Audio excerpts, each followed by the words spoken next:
Elle m'énerve. Petite erreur de... J'espère qu'il y aura une bonne connexion. Voilà, donc j'ai lancé direct. Non mais ça sera avant. Et j'ai déjà ma maquilleuse personnelle. Ah ouais, ma femme. Elle me prépare avant tous les cours là. Ah vas-y, tac tac, nan. Ah ouais, sur la femme, moi j'ai en pyjama, je m'en fous. C'est elle qui m'a dit fais-toi beau, nan. Ça m'étonnerait, je t'ai vu comment tu t'es regardé, ça m'étonnerait. Oh j'aime bien, ça, je mets sur ma femme, laisse-moi, je mets sur ma femme. C'est comme Colombie, mais toujours la femme. Voilà, on est en direct, bonsoir à tous, merci. Merci Francine de m'avoir si gentiment réinvité. Au Hachem, c'est un plaisir de venir à chaque fois. Merci à vous d'être venus. Est-ce qu'on peut dédier ce cours? Oui, bien sûr, dis-moi. Voilà. C'est quoi son nom? Shalom Frodge. Il y a quelque chose de particulier à demander? Qui prie pour nous? Du pognon. Amen. Une belle parnassa, amen. Non, qui prie pour nous? Comment il s'appelle? Shalom? Shalom Frodge. Frodge. Ben Lucienne Turquia. Ben Lucienne Turquia. Ben.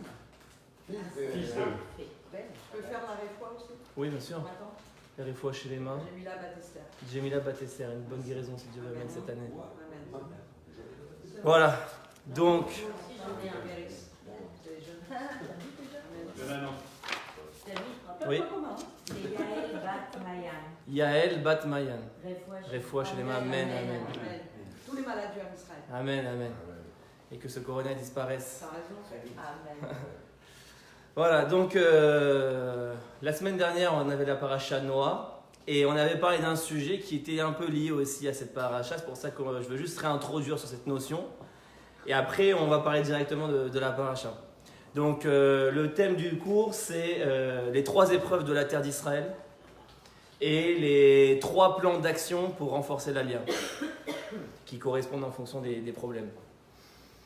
Donc, la semaine dernière, on avait expliqué, donc pour ceux qui sont en direct, qui avaient suivi le cours, je reprends juste 10-15 minutes sur ce qu'on avait expliqué la semaine dernière et ensuite j'avance. On avait expliqué la différence entre Noach et Abraham, qui est directement reliée dans les commentateurs. Donc, je suis dans le début de la paracha Noach. Donc, Noach, on connaît l'histoire avec l'arche, qu'il y a eu le déluge et que toute sa génération s'était débauchée moralement, etc., que Dieu a décidé de détruire le monde. Mais Rashi nous avait donné une clé de compréhension qui était assez extraordinaire. Et il disait, il y a écrit dans le verset, Tzadik Bedorotav. Noach, il était juste dans sa génération. Et il dit, ça veut dire quoi que le verset dit qu'il était juste dans sa génération, qu'il était tzaddik dans sa génération? Et il nous dit, c'est un défaut que Dieu lui fait. C'est un reproche en fait. C'est ça qui est incroyable. L'interprétation de Rashi, comment elle est incroyable. En vérité, il apprend de la Gemara. C'est qu'il y a écrit, Veyesh dorshim oto legnai. Ils expliquent ça comme un gnaï, comme un reproche que Dieu lui fait. Tu es tzaddik dans ta génération, c'est un reproche. Pourquoi? Les filles d'Oro ayat tzaddik. Parce que c'est selon sa génération qu'il était tzaddik, par rapport à ce qu'il y avait autour de lui. Il était le moins pire de tous, on va dire. Un peu comme Churchill a dit, la démocratie c'est le moins pire de tous les régimes. Bah pareil, Noir c'est le moins pire des hommes aux yeux de Dieu. Mais c'était pas le top modèle. C'est pas l'homme vraiment tel que Dieu le veut, Noir. Simplement c'est le moins pire, donc il a décidé de continuer l'humanité avec lui. Mais on va voir qu'il avait un très gros défaut, et c'est d'ailleurs pour ça qu'il n'a pas été choisi. Parce que qui a été choisi pour fonder le judaïsme? C'est pas Noir. C'est Abraham, des 10 générations plus tard, parce qu'Abraham est arrivé 10 générations après Noach. Donc Dieu aurait pu très bien faire naître à dire à Noach, fais la Brit Mila, et tu vas faire naître le judaïsme. Pourquoi il attend 10 générations jusqu'à Abraham? Parce que Noach ne correspond pas à ce qu'il attend en vérité. Pourquoi? Ve'ilu aya bedoro shel Abraham, lo aya nershav leklum. Regardez comment les mots ils sont très forts. Si Noach avait été placé à la génération d'Abraham, il aurait été compté pour rien. On ne l'aurait même pas aperçu. C'est-à-dire que la différence entre Noach et Abraham, elle est l'obscurité et la lumière. C'est vraiment ces 2 dimensions. C'est même pas que un il est tzaddik et l'autre il est encore plus tzaddik, genre Baba Saleh, le rabbi, tu vois. Non, c'est l'obscurité. C'est 2 dimensions complètement différentes. Alors c'est quoi vraiment qui est différencié? Parce que Noach il faisait tout. Il faisait la Torah. Comment on apprend qu'il faisait la Torah d'ailleurs? On apprend qu'il faisait la Torah parce qu'à un moment, il y a écrit dans le texte, il amenait les animaux impurs et purs dans l'arche. Comment il sait qu'il y a des animaux impurs et purs? Comment il connaît les lois de la cacheroute, nous dit Rashi? De là, tu apprends que Noach, il étudiait la Torah déjà à son époque, où il connaissait les lois d'Akashrut comme nous en 2020, pareil. La même chose, la Torah, elle est éternelle depuis Adam Arishon. Donc Noach, il faisait tout. Il faisait tout ce que Dieu lui demandait. C'était un vrai tzaddik. Il faisait les 613 commandements, il faisait tout. Alors vraiment, c'est quoi la différence? Qu'est-ce que Abraham, il a apporté de plus? Et comme ça, il répond Et Elohim italech Noach. C'est à la suite du verset, il y a écrit Noach marchait avec Dieu dans tous ses chemins. Alors vous allez me dire, c'est extraordinaire, il marchait avec Dieu dans tous ses chemins. C'est ça, c'est un tzaddik. Qu'est-ce qu'il y a de mal dans ça? Ça, là, regardez Rashi, comment nos Chachamim sont forts, comment ils tournent l'interprétation. Il marchait avec Dieu dans tous ses chemins, c'est bien? Non, pas du tout. Qu'est-ce qu'il y a écrit? Ou Avraham ou Omer, par contre, sur Avraham, il est écrit quoi? Asher ita larti les fanav. C'est moi qui marchais avec Avraham. Noach, il marchait avec Dieu. Alors que Dieu sur Abraham, il dit je marche avec Abraham. On va voir qu'il y a une très grande différence. Noach ayat sarir soad et tomro. Tout ce que j'ai là, c'est ce qu'on a dit la semaine dernière. Hein. Noach ayat sarir saad et tomro. Noach, il avait besoin de Dieu comme un soutien. C'est-à-dire, c'était Avinu Sheba Shammai, mon papa, voilà, comme un père. Hein, comme on est enfant, on a besoin de son père pour nous soutenir tout le temps. Et c'est ça la religion en fait. Toute la journée, on demande à Dieu aide-nous, fais-nous ça, aide-nous dans la parnassa, aide-nous dans la santé, aide-nous dans. Toute la journée, aide-nous. Dieu est un soutien. C'est comme ça que la religion est conçue aujourd'hui. Ça, c'est le modèle noir. Aval Avraham, mais Avraham, Aya mitrazek ou me'aler betzitko me'elav. Avraham, lui, s'est renforcé, il n'avait pas besoin de Dieu pour l'aider. C'est Dieu qui s'appuyait sur Avraham. C'est-à-dire qu'Avraham, il avait une telle avodat Hashem, un tel service divin, qui comprenait même les messages cachés de Dieu, et il prenait des initiatives pour Dieu, à tel point que Dieu allait derrière lui dans ses initiatives. Il n'avait plus besoin de Dieu tout le temps, ah Dieu aide-moi, Dieu fait ci, Dieu construit-nous Beth Amikdash, Dieu nous fait-nous ça, Dieu, non. C'est lui qui entreprenait et qui allait faire, et Dieu lui donnait sa bracha dans ses actions. Dieu lui disait rien, c'est lui qui avait tout de suite compris. C'est comme avec votre femme, vous savez, votre femme, elle vous dit fais ci, toi tu viens, tu le fais la chose. Et ta femme, elle fait la gueule. Je dis, mais je comprends pas, j'ai fait ce que tu m'as demandé, chérie. Il me dit, mais t'as rien compris, espèce de Rahman. Il fallait entendre ce que je t'ai demandé derrière. Je t'ai dit de faire ça, mais j'attendais que tu fasses beaucoup plus. Le message caché qu'il y a derrière. Il faut comprendre la volonté cachée. Alors, le simplet, il s'en tient à faire ce qu'on lui demande. C'est comme un patron aussi, il a 2 employés. Il y a un employé qui fait tout parfait, il vient à 9h. Ni 9h01, ni 8h59, il part à 19h. Ni 19h01, ni 19h, 18h59. Il fait tout à la perfection. Il fait toutes les tâches que son patron lui demande.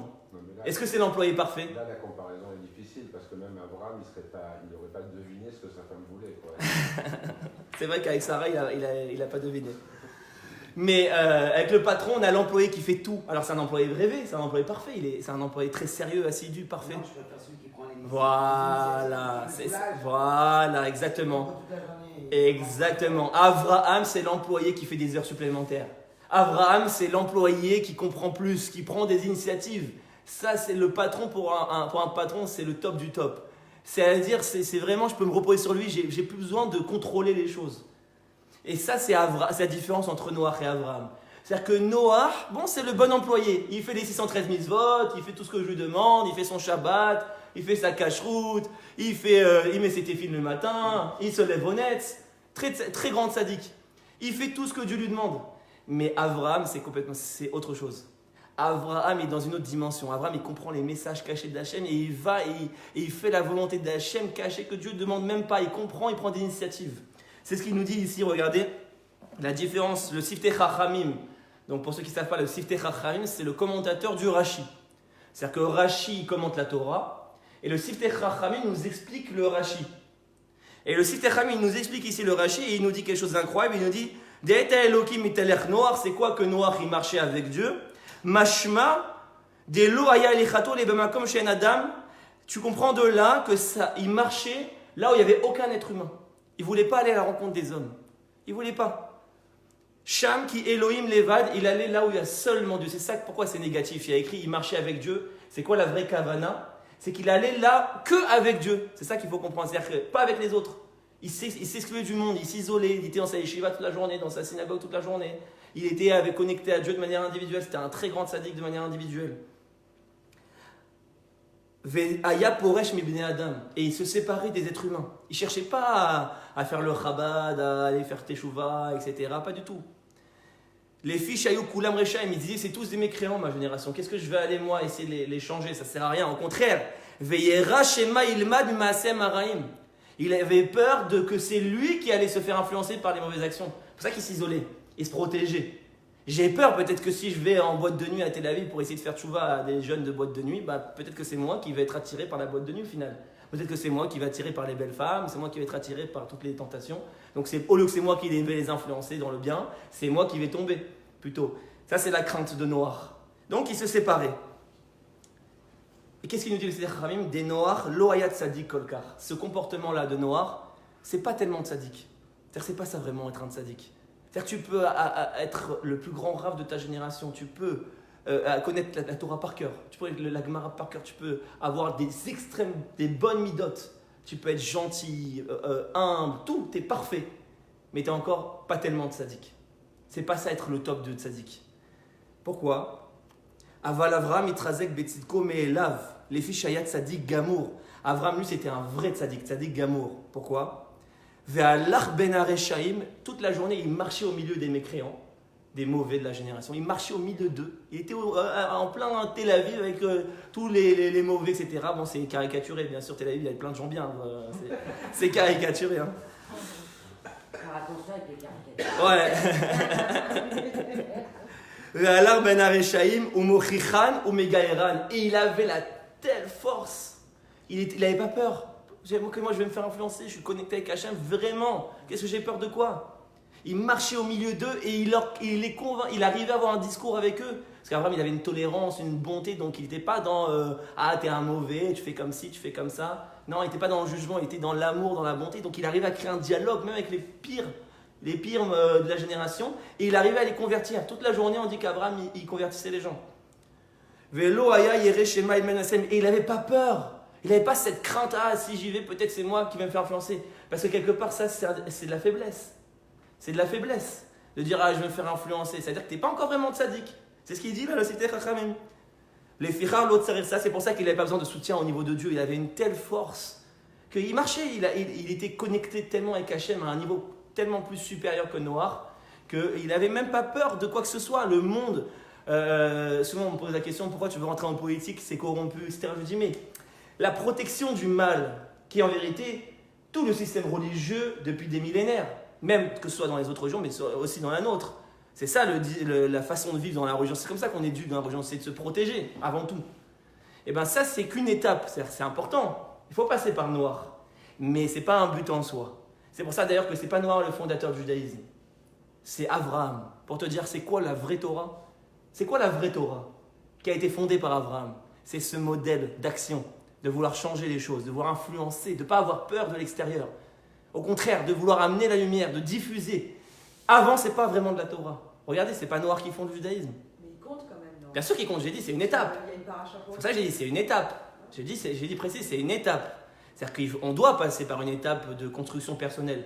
Mais si tu en fais un but dans ta vie, que c'est ça le but, juste d'être dans une construction personnelle, et que tu as peur et tu dis, j'ai pas besoin d'aller vers l'extérieur ou quoi que ce soit, eh ben, tu as détourné la Torah quelque part.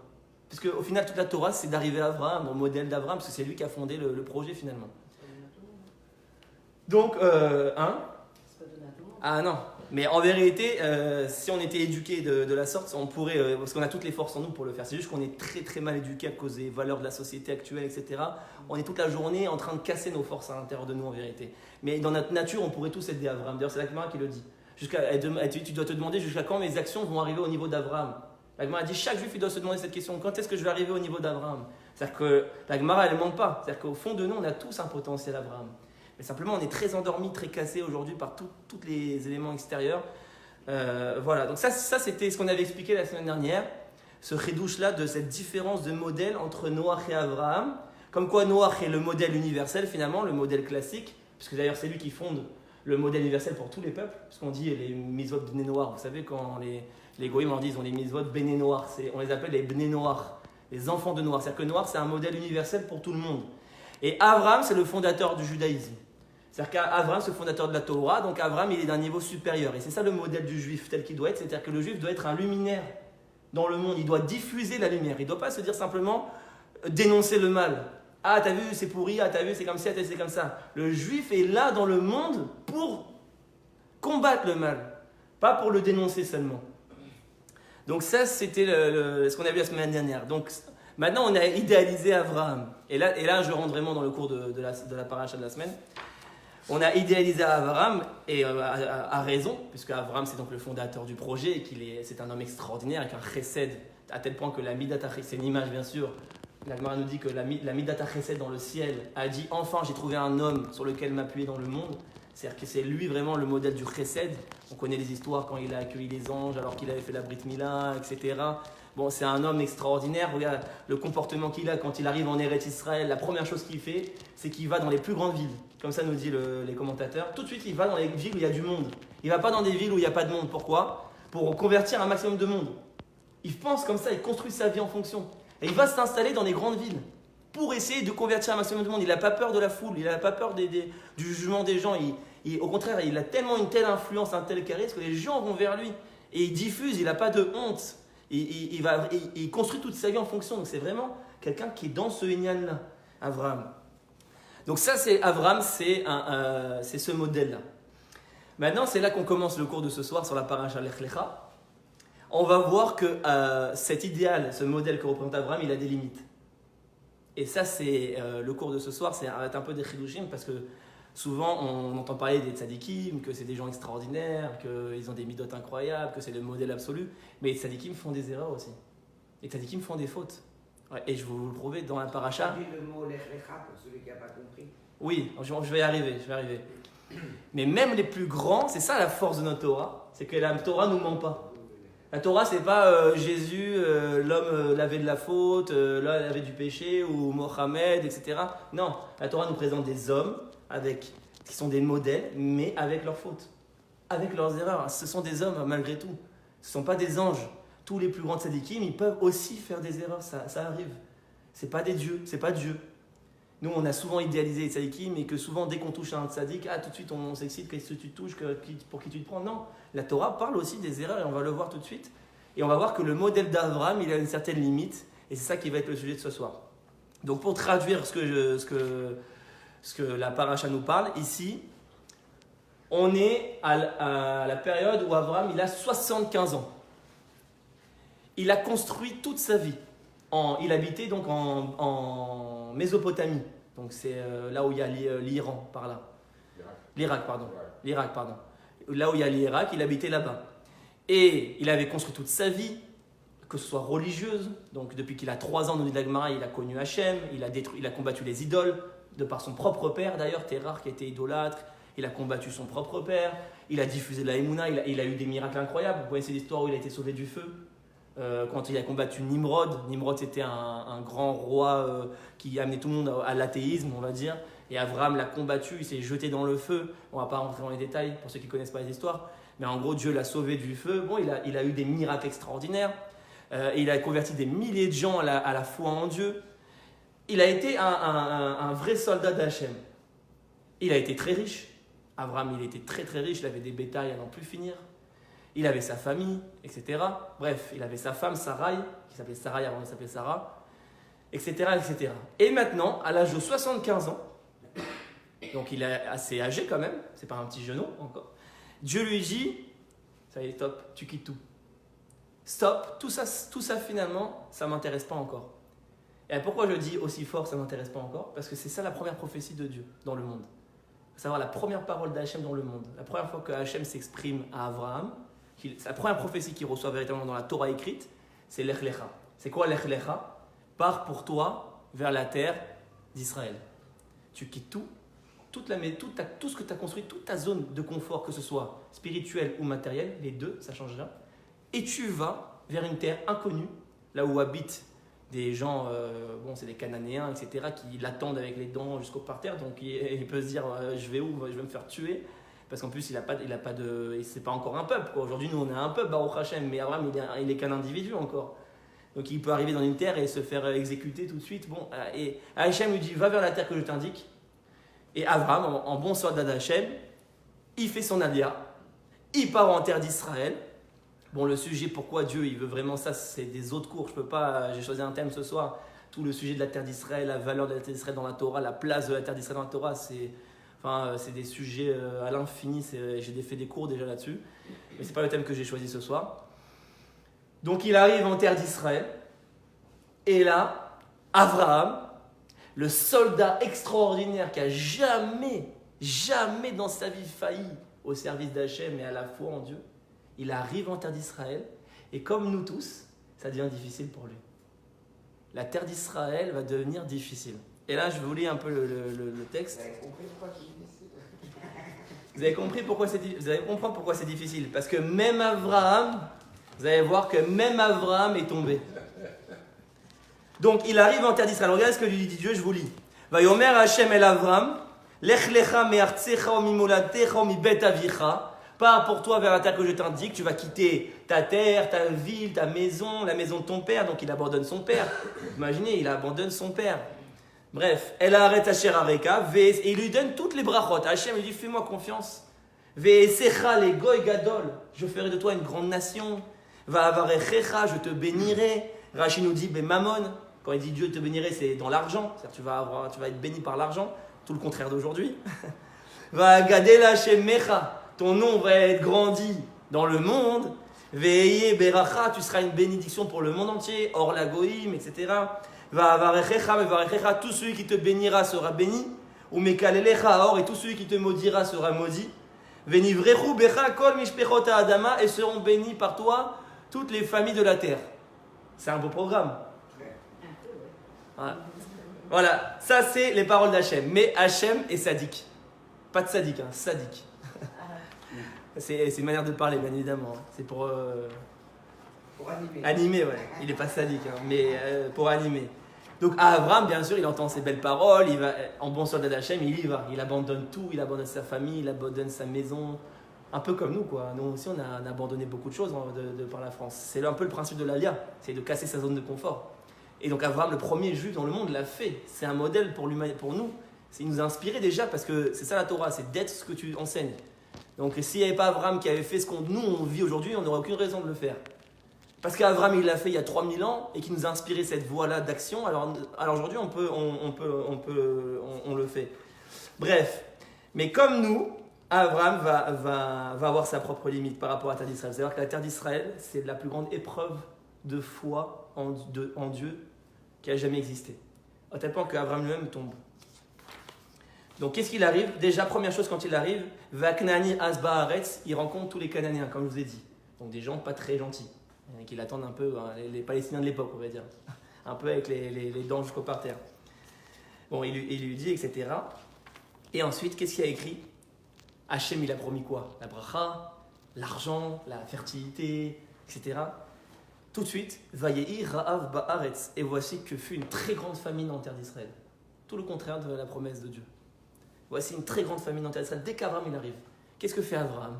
Il n'y a plus rien à manger. La famine, rien. On ne peut rien manger. Au bout de 3 jours, tu vas mourir de faim. Qu'est-ce qu'il fait Abraham? Qu'est-ce que vous auriez fait vous?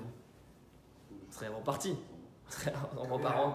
S'imagine, si on n'a rien, on n'a pas d'emploi, on n'a pas de salaire, on n'a aucun moyen de s'en sortir, on retourne en France pour mieux revenir, Bezrat Hashem. Mais si tu ne peux pas survivre, donc Abraham, qu'est-ce qu'il fait? Vayered Avram Mitzrayma la Goursham. Abraham, il part de la terre d'Israël pour habiter en Égypte. Il va chercher à manger en Égypte, la Goursham, et il va habiter là-bas. Donc il ressort de la terre d'Israël, il a traversé toute la terre d'Israël et il va habiter en Égypte. Qui kaved arav ba'aretz, parce que la famine était très forte en terre d'Israël. Il n'y avait rien à manger. Et je ne comprends pas, Hachem m'a dit que j'allais avoir les fruits, la nourriture, etc. La bracha, etc. Et j'arrive. Qu'est-ce qu'il nous dit Rashi? Rav ba'aretz, be'ota haaretz levada. Il y avait la famine. Regardez comment Hachem il est très vicieux. Be'ota haaretz levada. La famine n'était présente que en terre d'Israël. C'est-à-dire même pas dans les frontières aux alentours.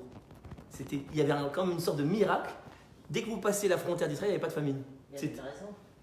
Évidemment, on va y arriver. Hachem, il a mis une famine complète en terre d'Israël. Et que en terre d'Israël. Dès que tu sortais de la terre, c'était l'abondance. Lena Soto, pour l'éprouver. Si il va remettre en question ce que Dieu lui a demandé, ce que Dieu lui a promis. Putain, Dieu, il m'a dit que j'allais faire l'alliance, j'allais avoir la bracha, etc. Que ça allait être la terre idéale, la terre promise, la terre où coulait le miel. Et j'arrive, c'est la galère. Les Nasoto pour l'éprouver. Va voir s'il va remettre en doute ma parole. Chez Amarlo, la Lechet et l'Eretz Knaan, il lui a dit d'aller en terre d'Israël. Ve Arshav, Masio, la Tset Mimena. Et maintenant, Hachem, il fait tout pour alourdir la terre et le pousser à ressortir. Hachem, il faisait tout pour lui donner toutes les raisons pour repartir. Exprès, pour l'éprouver. Est-ce que là, vraiment, tu as parlé de Emouna, dans tous les Dvar Torah, de Emouna, mais est-ce que Tachles, quand tu vas avoir la plus grande épreuve d'Emouna, tu n'auras plus rien à manger, est-ce que là, tu vas tenir jusqu'au bout? C'est ça qu'Hachem voulait voir. Donc, on a compris, Abraham n'a pas réussi à tenir l'épreuve. Il est parti en Égypte. Alors vous allez me dire, bon, qu'est-ce qu'il y a de... Quand on lit le texte, apparemment, il n'y a rien qui nous indique que c'est mauvais qu'il ait fait ça. Dans le texte, c'est pas écrit que c'est mauvais. Et pour ça, on a les commentateurs. Qu'est-ce que nous dit le Ramban Nachmanide, donc qui est un des plus grands commentateurs de la Torah. Et il nous dit comme ça, et là, ça va être un peu dur à entendre, mais on va expliquer, ne vous inquiétez pas. Veda qui Avram Avinu chet gadol. Sache qu'Avram Avinu, à ce moment-là, il a fait une très grande faute. Bishgagash et Vi Ishto, il a amené sa femme avec lui. À ce moment-là, vous connaissez l'histoire avec Pharaon qui a voulu prendre la femme, il a dit sois ma sœur, etc. Il a mis en épreuve sa femme qui a été prise en beauté par les Égyptiens, etc. Il a subi cette épreuve à cause de ça. Ve'ayalo l'iftoar bechem, il aurait dû continuer à avoir le bitachon, la foi absolue en Dieu, et rester. Chez Yatziloto qui le sauve, Ve'atishto, lui et sa femme, qui yesh be'elokim koach la'azor ve'latil, parce que Dieu il a la force de faire ce qu'il veut et de t'aider s'il veut t'aider. Il est juste en train de t'éprouver pour le moment. Gam yetziato min haaretz, même lorsqu'il est sorti de la terre d'Israël, chez Nitztava alea betrila, mipne arav avon asher chata, ki Elohim beraav ifedenu mimavet. Il a fauté, etc. Quelle est la punition sur cette faute? Parce que la Hachem fonctionne comme ça, c'est mesure pour mesure. Sur cette action qu'Abraham il a été chercher à manger en Égypte. Et là, ça va être dur à entendre et on va expliquer, ne vous inquiétez pas. Nixar alzaro agalut be'eret mitzrayim beyad paro. De là a été décrété l'esclavage du peuple juif en Égypte. À cause de cette faute. Les 210 ans qu'on a passé en Égypte en esclavage quand Moshe Rabbeinu nous a fait sortir, ces 210 ans, c'est à cause de cette faute d'Abraham, nous dit le Ramban. S'il n'avait pas quitté la terre d'Israël pour aller en Égypte, il a dit Mida Keneged Mida, tu as voulu aller en Égypte, ta descendance, il sera esclave. Il complique beaucoup l'existence, la chèvre. Ah, il est très dur. Attendez, je vais expliquer. J'ai dit c'est dur à entendre là. Je vous ai dit c'est dur à entendre. C'était un test qu'il lui a fait pour savoir s'il méritait vraiment la terre d'Israël. Exactement. Alors on arrive. Donc on voit que Abraham, ne vous inquiétez pas, je sais que c'est dur à entendre, ne vous inquiétez pas, c'est pas nous.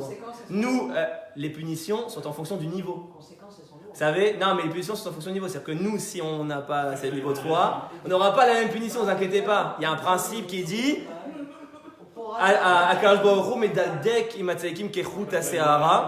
Dieu, il est très pointilleux avec les tadikim. Parce que eux, justement, comme ils ont un peu haut niveau, etc. Oui, avec sa femme, etc. Donc, on voit que Abraham, qui était finalement, qu'on a loué depuis tout à l'heure par rapport à Noach, qui était le modèle de la foi, l'homme puissant, l'homme qui tient à toutes les épreuves, l'homme qui a peur de rien, qui convertit tout le monde, qui n'a pas peur de se faire influencer, sur la terre d'Israël, il tombe lui aussi. Donc ça ne vous étonnez pas si nous, c'est difficile pour nous aujourd'hui, parce que par rapport à Abraham, on n'est rien, et lui, il est tombé. Alors vous imaginez si nous, on est des héros d'être là. Bref, je continue.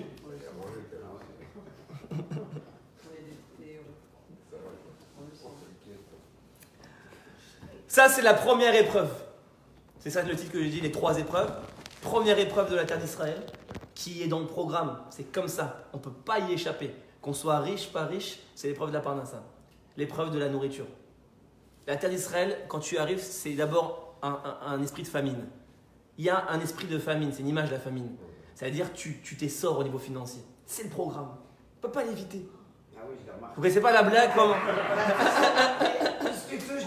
Non mais ça veut dire c'est voulu, c'est pas une malédiction ou quoi, c'est dans le programme. C'est celui qui vient et qui construit sa fortune ici. Je crois que tu vas tout récupérer dans les affaires, tu récupères. Donc, c'est dans le programme cette épreuve-là par rapport à la parnassa, par rapport à l'argent. Vous connaissez pas la blague comment on devient millionnaire en Israël? En venant milliardaire, ouais. Bref. Ça, c'est la première épreuve de la terre d'Israël. C'est comme ça, c'est dans le programme. C'est la parnassa, c'est l'argent, c'est la nourriture, comment je vais me nourrir. Ça devient difficile ici. Hachem, il casse la zone de confort matériel qu'on a acquis en diaspora. Deuxième chose, deuxième épreuve. Quand ensuite, dans la suite de la paracha, qu'est-ce qui se passe? Avram, il a amené Lot avec lui. Lot, c'est son neveu. C'est le fils de son frère. Le fils de son frère.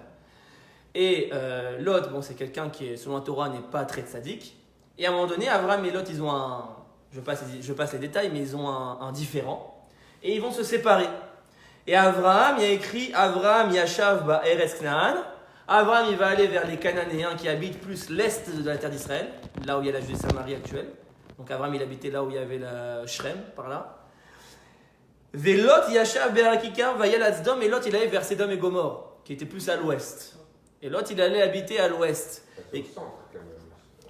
Centre-ouest, on va dire. Abraham était plus à la frontière est, et Lot c'était plus centre-ouest. C'est en dessous de la Plus voilà, c'est Rosh Haïn, Petar Tikva, c'est au centre-est, au centre-ouest, on va dire. Plus au sud, plus au sud. Et qu'est-ce qu'il nous dit le Sforno? Sforno qui est un autre commentateur de la Torah. Et il nous dit comme ça. Afalpi shezdom vechavrotea em mikvul aknaani mikol makom yoshve haaretz lo hayu knaanim. Az amar imken shavram bachar la shevet beoto achelek min haaretz shayushvim bo bnei knaan shelo hayu kol kar raim kashnet Sdom. Pourquoi Abraham il a choisi d'aller vers les Cananéens plutôt que les gens de Sdom? Parce qu'il connaissait le niveau de débauche morale que de Sédom et Gomorre. C'était des gens très mauvais, on va dire. Et donc il a voulu rester chez les Cananéens. Et en fait, c'est ça la deuxième difficulté que la terre d'Israël présente. C'est que quand on arrive, la terre d'Israël est habitée par des gens qui n'ont pas le modèle de la Torah, le niveau moral de la Torah, etc. Et donc c'est comme ça, c'est aussi dans le programme, la terre d'Israël n'est pas vide quand on y arrive. Jamais. Il y a le principe de conquérir la terre, etc. C'est-à-dire qu'il y a toujours des peuples qui y habitent avant qu'on arrive. Et la relation qu'on va avoir avec ces peuples va être très difficile. Bien sûr, il y a toutes les solutions d'un Torah, on va en parler, c'est la deuxième partie du cours, les solutions. Mais c'est le deuxième problème fondamental qui va freiner l'installation des Juifs en Israël, en dehors du problème de la Parnassa, c'est le problème de la relation avec les habitants qui habitaient là avant qu'ils arrivent. Ça, c'est un problème fondamental. Et Abraham, il est tombé dans ça, pareil. Où est-ce qu'on voit qu'il est tombé dans ça? C'est à la fin de la paracha de Vayera, quand on parle de la Akedat Yitzhak. Vous savez l'histoire avec le sacrifice de Isaac? Vous savez pourquoi Dieu il a demandé à... Vous allez voir, Dieu c'est un maniaque. C'est encore pire. Hein. C'est encore pire. Vous savez pourquoi il a demandé à Abraham d'aller sacrifier son fils? C'est vrai, il est sadique Dieu, encore une fois. Attends, il a donné un fils à Abraham par miracle. Il a promis. Non mais là, c'est plus un test. Là, va égorger ton fils. Excuse-moi, tu dis c'est quoi ce Dieu? Laisse tomber. Hein. Je n'ai pas envie d'un Dieu comme ça. Va égorger ton fils. Encore une fois. Alors attendez.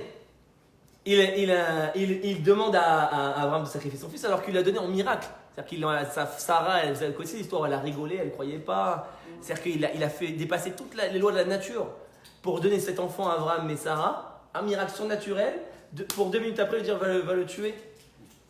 Ça ressemble un peu à l'histoire de la famine, c'est-à-dire à un moment donné tu donnes une bracha et le lendemain tu retournes tout son contraire. Et il est un peu schizophrène, non? Ouais, c'est ça. Bipolaire. Rien n'est acquis. Ben, c'est un peu ce que vous avez dit au début, c'est pour qu'il prenne une décision Non. C'est la même chose que dans la première histoire. C'est à cause d'une faute d'Abraham. Qu'est-ce que nous dit le Rashbam? Le Rashbam, il nous dit qu'est-ce qui s'est passé juste avant la Kedat Yitzhak? Parce que comment commence la Kedat Yitzhak, l'histoire de sacrifice d'Isaac? Il y a écrit dans le verset Vayehi achar advarim haeleh ve'elokim nisat Abraham. Voici que ce fut après ces choses-là, Dieu éprouva Abraham et lui dit de sacrifier son fils. Et le Rashbam nous dit à chaque fois qu'il y a l'expression voici que ce fut après ces choses-là, c'est en relation avec ce qui s'est passé juste avant. Qu'est-ce qui s'est passé juste avant? Vous n'allez pas savoir. C'est quand Abraham a fait l'alliance avec Avimelech. Avimelech a été le roi des Philistins. Les Philistins c'était une population qui habitait Gaza, à l'époque, l'endroit de Gaza. Il y avait les Philistins, le roi des Philistins s'appelait Avimelech. Abraham, il arrive là-bas, il fait une alliance avec Avimelech. Il fait une alliance et il donne en signe de cette alliance, nous dit le texte, 7 béliers, 7 moutons, en signe de cette alliance. Bon, apparemment rien de spécial.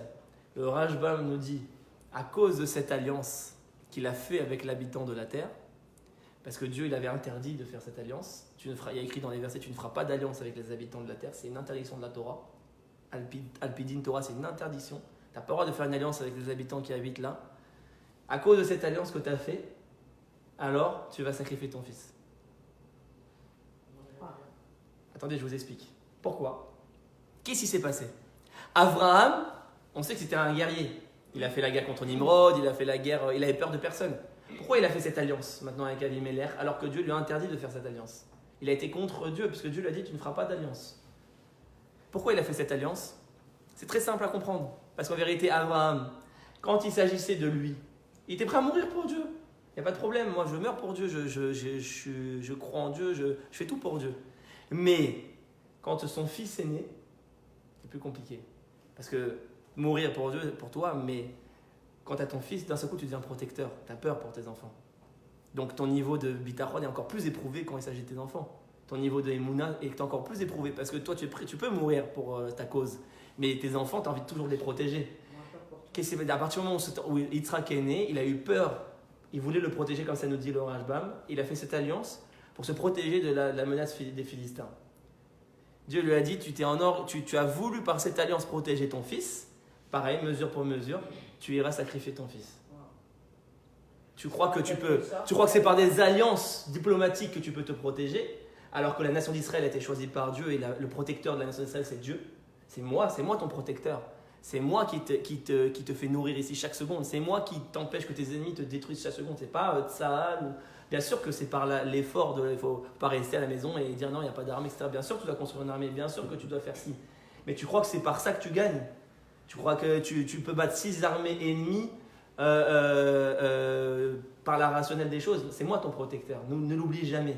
Et le fait de faire une alliance diplomatique et des négociations diplomatiques avec les habitants de la terre, ça prouve que tu as une crainte quelque part. Ça veut dire les habitants que de la terre, de Canaan. Ah, d'accord. Okay. Pas en dehors. Tu peux faire des alliances diplomatiques en dehors, avec les États-Unis, avec la Russie, etc. Mais la terre d'Israël, Dieu t'a demandé de la conquérir.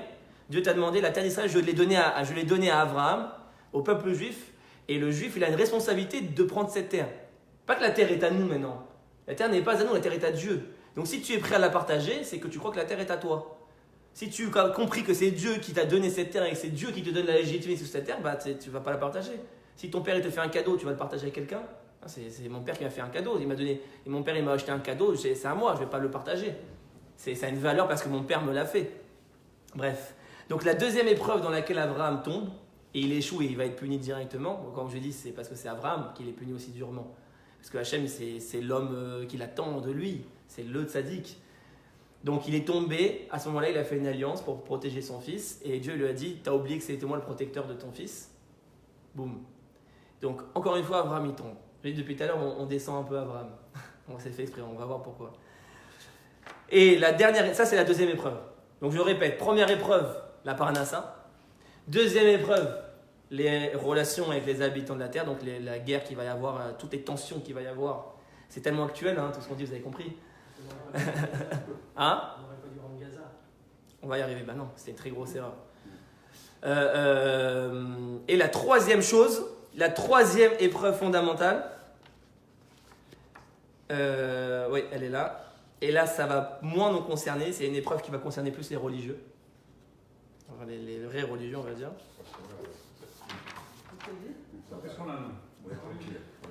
Non, mais nous on est... quand je dis religieux, ça veut dire, on va dire, encore une fois, c'est caricatural, c'est-à-dire les rabbins, le monde religieux. C'est-à-dire que même moi, je ne sors pas de ce monde. Moi, je n'ai pas fait des shivas, etc. Donc, qu'est-ce qui se passe? La troisième épreuve à laquelle va être affronté Abraham et où il va tomber. Encore une fois, on va le voir une troisième fois dans le paracha, c'est incroyable. Il dit comme ça à Abraham, à un moment donné, Vayomer Elav Ani Adonai, donc Dieu s'adresse à Abraham et dit, je suis l'Éternel ton Dieu, Asherot Setzira me Ur-Kazim, qui t'a fait sortir de Ur-Kazim, qui t'a sauvé du feu de Ur-Kazim. La tête lechat haaretz azot l'erishta, et je t'ai donné cette terre pour que tu l'hérites. Vayomer Adonai Elohim, et Abraham répond à Dieu. Entrez. Il lui dit, l'Éternel mon Dieu, Bama Eda ki Arishena. Je crois pas que c'était ici. Ouais. Et qu'est-ce que dit Abraham? Encore une fois, il doute. Qu'est-ce qu'il dit à Abraham, à Dieu? Ah oui, c'était bien là. Ça. Bama Eda qui Arishena. Comment est-ce que je vais savoir que je vais bien hériter de la terre?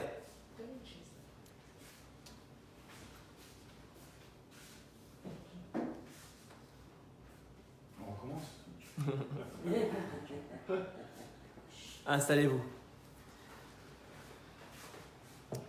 Donc Abraham il répond à Dieu, il dit mais tu me promets la terre. Mais Abraham encore il doute. Bama Eda qui Arishena. Comment est-ce que je vais savoir que je vais vraiment hériter cette terre? Et Abraham exprime un doute. C'est incroyable. Comment Abraham d'un seul coup qui était l'homme de foi sans question, et d'un seul coup il pose des questions. Je veux dire c'est complètement illogique. Bama Eda qui Arishena.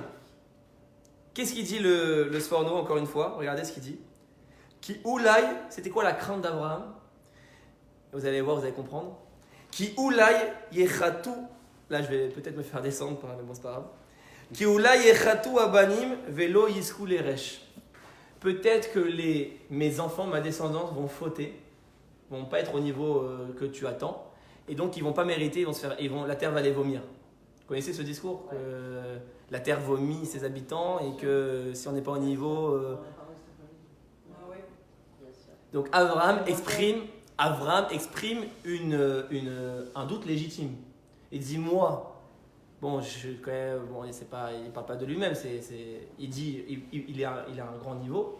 Mes enfants peut-être qu'ils auront un niveau un peu plus faible. Comment ça avoir des doutes sur Hachem? Il a une crainte, c'est pas sur Hachem directement, c'est-à-dire sur sa descendance. Est-ce qu'ils vont être au niveau et s'ils vont fauter, ils vont se détourner, etc. de la morale que moi je leur ai enseigné après plusieurs générations, ce qui a été le cas d'ailleurs, ça s'est passé. Sa crainte était justifiée. Ils vont être chassés et ils ne vont pas mériter. Donc toutes les promesses-là, elles ne vont pas tenir.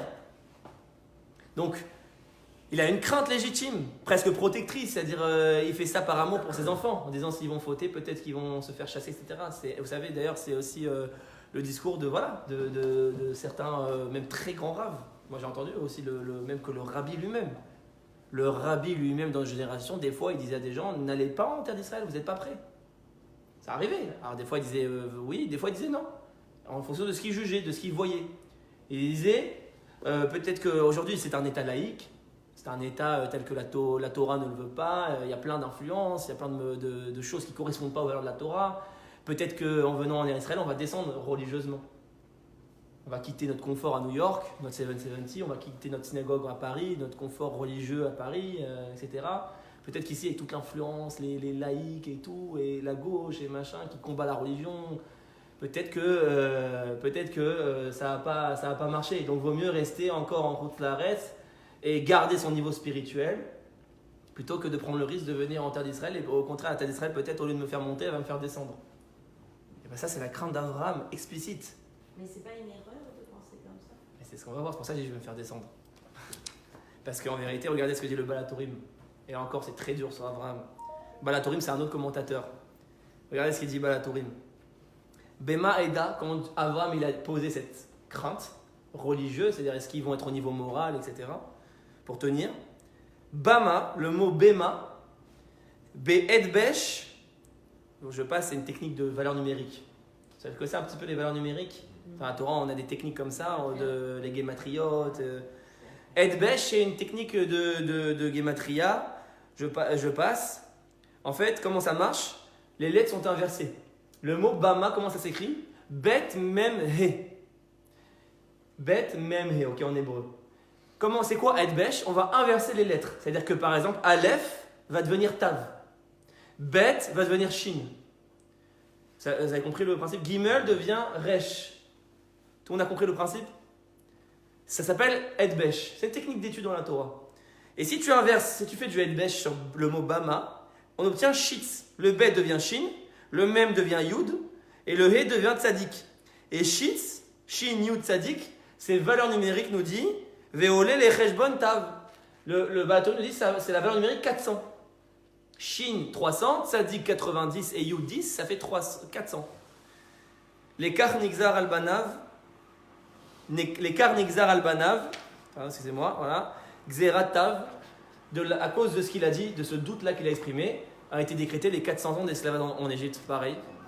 On a vécu 400, il y a eu 400 ans d'esclavage en Égypte, en vérité théorique. En plus des 200 et quelques, Il y avait 210 ans qu'on a vécu réellement en esclavage, mais en vérité, ça devait durer 400 ans. Mais on a fait que 210 ans. Mais la xéra, c'est-à-dire le décret dans le ciel, c'était 400 ans. On a eu une remise de paix. Et il va beaucoup plus loin. Regardez ce qu'il dit, le Baatorim. Cheshbon bema eda. La gematria de l'expression que Abraham il a dit bema eda, et qu'il a exprimé le doute, est-ce que je vais hériter de cette terre? Il a dit, c'est quoi la gematria? Shnaim she'en nud bet shanim lo avar ish be Yehuda ve shiv'im ayu begalut. La gematria de bema eda, c'est 70 plus 52, ça fait 132. Vous me suivez ou vous êtes perdu? Ça fait 132. 70 et 122, pardon. 70 et 52, 122. Combien de temps, vous savez, quand le premier temple a été détruit? On a été exilé en Babylonie. Combien de temps on est resté en exil avant qu'on revienne, que Ezra revienne en Israël? Vous savez ou pas? 70 ans on a passé en Babylonie avant de revenir. L'histoire où il y a eu Aman, Purim, etc. C'était à la fin des 70 ans et ensuite le peuple juif est revenu avec Ezra sur sa terre quand le premier temple a été détruit. Et sur ces 70 années, il y a eu 52 ans où il n'y a pas eu un seul juif en terre d'Israël. Ça n'est jamais arrivé dans toute l'histoire juive. Même notre diaspora, nous, qui a duré 2000 ans, il y a toujours eu des juifs en Israël. Toujours. Ça fait 2000 ans qu'il y a des juifs en Israël. Vous savez, le Harizal était à Tzfat en 1500. Bien avant, le Rambam en 1200, il est venu en Israël. Rambam Maïmonide. Donc il y avait toujours eu des juifs en Israël, même à toutes les époques. Par contre, il y a eu une époque dans toute l'histoire humaine où il n'y a pas de juifs en Israël. C'est pendant 52 ans de ces 70 ans. Et le Balatorim nous dit, à cause de Bema Eda, quand Abraham il a exprimé ça, c'est ces 52 ans et ces 70 ans qui ont été décrétés, la destruction du premier temple, à cause de ce doute qu'il a exprimé Abraham, la destruction du premier temple et l'exil, le premier exil en tant que peuple en Babylonie, et le fait que pendant 52 ans il n'y avait pas de juifs en terre d'Israël. C'est à cause de ce doute-là. Est-ce que mes enfants ils vont fauter ou pas? Est-ce qu'ils vont mériter la terre d'Israël ou pas? Donc ça, je sais comment ça c'est la troisième problématique centrale qu'on a aujourd'hui. Que, en fait, quand on a les clés pour étudier la Torah, on comprend tout de suite. C'est le problème religieux. C'est-à-dire que c'est un problème central aujourd'hui. Le problème de comment la religion va s'intégrer dans le sionisme, dans l'État. Parce que c'est né avec la religion, le sionisme. On ne peut pas se mentir. Le sionisme est né à l'Ech Lecha. C'est-à-dire que c'est Dieu qui a dit va vers la terre. C'est Dieu le premier sioniste. Il y a pas, la Torah, c'est le sionisme. Il n'y a pas de déconnexion. Aujourd'hui, on a un sionisme sans Torah et un Torah sans sionisme. Des deux côtés, on a la Torah qui ne veut pas se connecter au sionisme et on a le sionisme qui ne veut pas se connecter à la Torah. Alors qu'en vérité, les deux, c'est la même chose. Les deux sont connectés. C'est un pléonasme, ouais, exactement. Torah, et on ne devrait pas dire Torah sioniste. Torah, ça implique déjà le mot sionisme. Il n'y a pas. Il y a des mouvements religieux, avec des présidents religieux qui sont très sionistes. Ah oui, bien sûr, mais ça, c'est le mouvement qui est né avec le Rav Kook, etc., mais qui était en rupture. Le Rav Kook, il a été en rupture avec le monde orthodoxe à son époque. Il a été traité de rachat par des grands rabbinim. Quand tu parles de Torah, tu parles... Des grands tzadikim orthodoxes, on va dire. Même le Rav Kook a fondé le mouvement sioniste religieux, il a été en rupture avec ce monde. Les ultras. Il a été marginalisé. Donc, non mais même aujourd'hui, on n'a pas besoin d'aller voir chez les ultra-orthodoxes. Quand vous allez en France, etc., vous avez encore des raves qui font la Torah en dehors de la terre d'Israël. Moi, je me demande comment c'est possible. Quand on est un peu cohérent, je veux dire, c'est écrit, la première parole de Dieu, c'est va vers la terre. Comment tu peux être un homme de Torah maintenant? Alors bien sûr, quand il y avait une époque où on ne pouvait pas habiter la terre d'Israël, c'était compliqué. Mais aujourd'hui, en 4 heures de vol, tu es là. Et pour eux, c'est pour leur donner la Torah aux Juifs. Donc, on voit qu'il n'y a pas besoin d'aller chez les ultra-orthodoxes. Même quand on va en France, il y a encore des centaines de milliers, il y a des milliers de religieux, voire même des rabbins qui sont encore en diaspora. Alors qu'aujourd'hui, l'État d'Israël, la Torah en Israël, elle est partout. Il n'y a aucune raison de ne pas être en Israël maintenant. Il y a 100 ans, il y n'y avait que les kibbutzim, il n'y avait rien, c'était des marécages. Alors c'était encore difficile, mais aujourd'hui, il y a partout des yeshivot, il y a partout des synagogues. Je veux dire. Oui, le rabbi lui-même n'est pas rentré, mais c'est ce que je vous ai dit. Est-ce que le rabbi lui-même, parce que, regarde, c'est ça que je veux arriver. C'est pour ça que j'ai peur, je sais pas, je veux prendre des pincettes, parce que le rabbi c'était un géant. Je suis pas là pour juger le rabbi ou quoi que ce soit, chas v'shalom, hein, faut pas mal comprendre. Le rabbi c'était un géant. Mais malgré tout, est-ce que dans son amour extrême du peuple juif, il n'était pas un peu trop protecteur? dans son amour extrême, comme Abraham. Peut-être la même erreur de jugement. C'est-à-dire, Abraham, qu'est-ce qu'il fait? Il a un amour extrême de sa descendance et il a peur pour eux. C'est pas un descendant d'Abraham? Si, d'ailleurs, le rabbi, c'est un peu le Abraham de génération. Puisque, avant le rabbi, est-ce qu'il y avait ce modèle de je vais aller faire teshuva aux autres, sortir, illuminer l'extérieur? Non, depuis des millénaires, le modèle juif, c'est le modèle orthodoxe, c'est la yeshiva, etc. On ne sort pas de la yeshiva. C'est le rabbi qui a révolutionné dans les années 50 cette pensée. Il ne faut pas se tromper aujourd'hui, c'est évident, tous les rabbinis font du kirou, font des cours, etc. Mais ça n'existait pas à l'époque. Dans les années 30, etc., il n'y avait pas des cours partout comme ça. C'est le rabbi qui a révolutionné ce concept. Donc c'est un peu le Avraham de génération en disant il ne faut pas avoir peur de l'extérieur. Au contraire, tu vas aller en Thaïlande, tu vas aller au Congo, tu vas aller dans un endroit les plus impurs et c'est toi qui vas transformer l'impureté en lumière. Ça, c'est le modèle d'Avraham. Donc le rabbi, c'était le Avraham de notre génération. Mais est-ce qu'il n'avait pas aussi les défauts que la Torah nous présente sur Avraham? Le fait qu'il avait un tel amour qu'il a dit la terre d'Israël actuellement, elle n'est pas tellement au modèle. Il y a des fautes, c'est le concept de la faute. Il y a des fautes, c'est un état laïque, etc. Et finalement, j'ai peur d'y aller. Peut-être ça va mal se passer. Peut-être ça va mal se passer. Peut-être on ne va pas mériter la terre. Et pourquoi il n'aurait pas... Non, la terre, c'est le palais du roi. Si je fais des fautes, c'est plus grave en terre d'Israël qu'en dehors. Vous comprenez? Peut-être que lui, il fallait qu'il reste dans un endroit pour faire partir les gens vers Israël. Oui, aussi, mais ça veut dire que, comme je l'ai dit, j'ai vu des gens qui disaient est-ce qu'on va en Israël? On disait non. Est-ce que je veux dire? Mais c'était par amour. C'est-à-dire que Chas Shalom, c'était par amour. Vous comprenez? C'est pas maintenant que le rabbi était mauvais, Chas Shalom, mais c'était par amour qu'il voulait les protéger, les construire, pour les aider à aller. C'est pas assez fort, peut-être, pour supporter. Non, c'est pas ça. C'est qu'en vérité, quelque part, c'est trois choses que je vous ai présentées là. La parnassa, la relation avec les habitants et le problème de la religion et de la morale au sein de l'État. C'est-à-dire, est-ce que la politique et la religion doivent se réunir? Finalement, c'est ça toute la question. Ou est-ce que la religion doit rester séparée comme dans les sociétés occidentales? Elle doit rester la synagogue, l'église et l'État, on sépare. Ou est-ce qu'au final, le sionisme politique et la Torah doivent se réunir? C'est-à-dire que la Torah doit gérer aussi la morale. C'est ça que la Torah veut au final. C'est ça que les religieux veulent. C'est que la Torah rentre sur le modèle de la société. Pas qu'au niveau religieux, à tous les niveaux. Donc ces trois questions-là sont les trois questions là où même le tzaddik type Abraham va échouer. Pourquoi? Parce que il y a un troisième niveau dans le service d'Hachem. Il y a le premier niveau qu'on a dit, je répète, c'est Noach. Oui, c'est le religieux classique. Ensuite, on a Abraham, c'est le modèle je vais faire teshuva. Donc Chabad, Breslev, la Chassidut, ça c'est ce qu'on fait depuis des années maintenant. Et on n'a toujours pas Mashiach. On n'a toujours pas Mashiach. Le monde va toujours aussi mal. Et toujours aussi corrompu, toujours aussi pourri, toujours aussi perverti. Moi, je trouve. Et troisième modèle, mon cher. Oui, mais ça veut dire que ça reste extérieur quand même. Oui, d'accord. Ça reste extérieur. Donc il y a un troisième niveau. C'est quoi le troisième niveau? Le troisième niveau de service d'Hachem, c'est le modèle de David. Ah, c'est mon cher Rabbi. C'est David Amelech. Non, c'est pas Moshe Rabbeinu. C'est David Amelech. C'est le modèle du Mashiach. Mashiach. Mashiach ben David. C'est-à-dire quoi? Qu'est-ce que le Mashiach va faire de plus encore que Avraham, que tous les tzadikim, que le Rabbi, que Baba Saleh? Pourquoi? Qu'est-ce qu'il va faire le Mashiach? Le Mashiach, c'est celui qui aura les solutions de terrain. C'est-à-dire que dans la religion, dans la Torah aujourd'hui, on va parler de Dieu, on va parler de la foi, on va parler, etc. Et on va faire teshuva aux gens, mettre les tefs, etc. Mais ce n'est pas des solutions de société. Est-ce que vous arrivez à comprendre ce que je veux dire? C'est-à-dire que la terre d'Israël, c'est le socle de la société, le fonctionnement sociétal. On va vivre maintenant comme un peuple comme les autres. Il y aura des lois juridiques, il faut gérer une justice, il faut gérer une armée, il faut gérer une économie, il faut savoir gérer l'agriculture, il faut savoir gérer le social, il faut savoir gérer l'intégration des immigrés, des immigrants. C'est-à-dire qu'on rentre dans le plus tarlès du tarlès. On rentre dans comment on va monter une société, véritablement. Une action dans le sens politique, mais dans le bon sens du terme, pas la politique telle qu'elle est devenue aujourd'hui.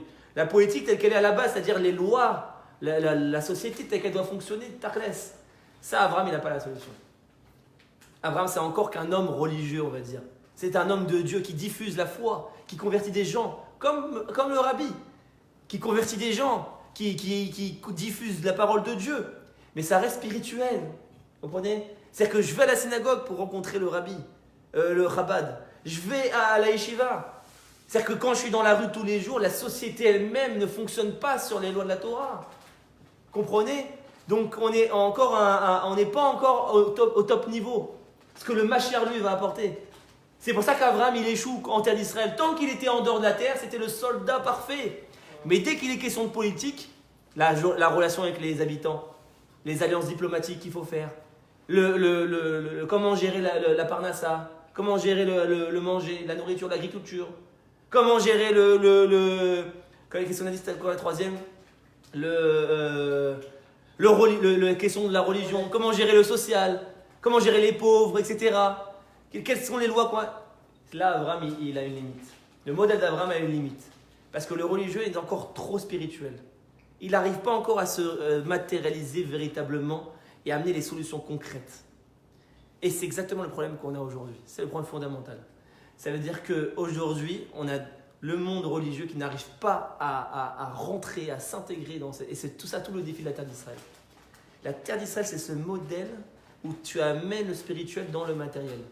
Tu amènes le spirituel dans la société politique au sens propre du terme. C'est ce qu'on a parlé au premier cours. Voilà, exactement, ça revient à cette notion. C'est-à-dire que le Mashiach, lui, sa différence fondamentale avec tous ceux qui sont venus avant lui, c'est pas un homme qui va nous faire des beaux discours, aimer Hachem. Bien sûr qu'il va parler de Dieu, mais c'est pas ça le Mashiach. Le Mashiach, c'est un homme qui amène des solutions de terrain. Comment améliorer l'Alia, comment renforcer l'Alia, comment amener la paix, comment améliorer nos relations avec nos voisins, quelles sont les solutions, comment faire une justice morale, comment monter des tribunaux où la morale règne, où il n'y a pas de corruption. Comment... C'est un politicien. C'est un politicien. Exactement. Il y a des rats qui disent que c'est lui. Je sais pas, j'ai jamais entendu ça.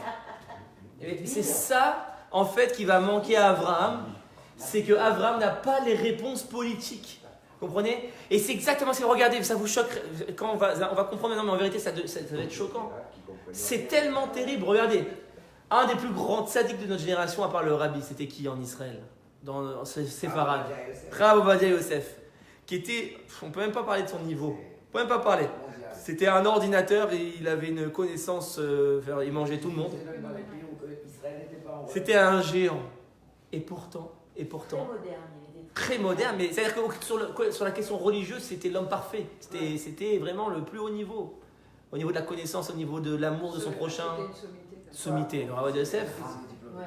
Le Rav Ovadia Yosef, c'est-à-dire que on ne peut même pas comprendre, c'est-à-dire que la Torah, c'est un océan de connaissances. Je pensais que le plus grand c'était Rabbi. Non, c'est chacun dans sa mission. C'est-à-dire que le Rabbi, il était grand dans la diffusion.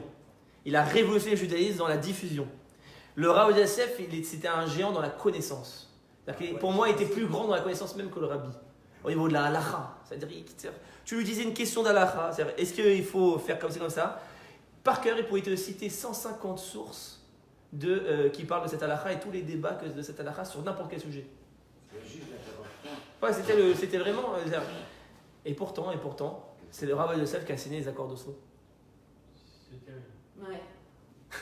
C'est quoi, je t'ai entendu? C'est les Rav Ovadia Yosef qui a permis les accords d'Oslo. Ouais. Vous savez qu'en 92, quand Rabin a signé les accords d'Oslo avec les Palestiniens, sans l'approbation du Chass, ça n'aurait pas été possible. Entrez. Le Chass était le parti du Rav Ovadia Yosef. C'est-à-dire que le Rav Ovadia Yosef a mis son tampon sur les accords d'Oslo. Ça veut dire qu'un tel Gaon, c'est un paradoxe incompréhensible. Comment un tel tzaddik a pu faire quelque chose qui est interdit par la Torah? Ça trouve qu'ils ont tous, à un moment donné, des Non. C'est le modèle d'Abraham, je vous expliquais. Abraham, vous avez vu, pareil. Il a signé l'alliance avec les Philistins. Pareil, regardez comment la Torah, elle est éternelle. Abraham a signé l'alliance avec les Philistins, il a été puni sur le moment. Abraham, on ne parle pas du Rav Ovadia Yosef, on parle d'Abraham, le plus grand prophète, le fondateur de la Torah. Lui-même, il est tombé dans ça. Donc on voit que tout se répète. Même le Rav Ovadia Yosef, il a fait l'alliance avec les Philistins, les Palestiniens. Regarde, c'est le même mot en plus, Philistins, Palestiniens. Ouais, ça se rapproche. Regarde comment la Torah, c'est un modèle, quand on sait l'étudier, c'est pas de l'histoire, c'est très actuel, tout se répète, c'est des histoires cycliques la Torah. Tout quand on sait l'étudier. Donc en vérité, c'est un paradoxe quand on n'a pas les clés pour comprendre. Comment le Rav Ovadia Yosef il a pu signer des accords d'Oslo qui ont été terribles pour le peuple juif?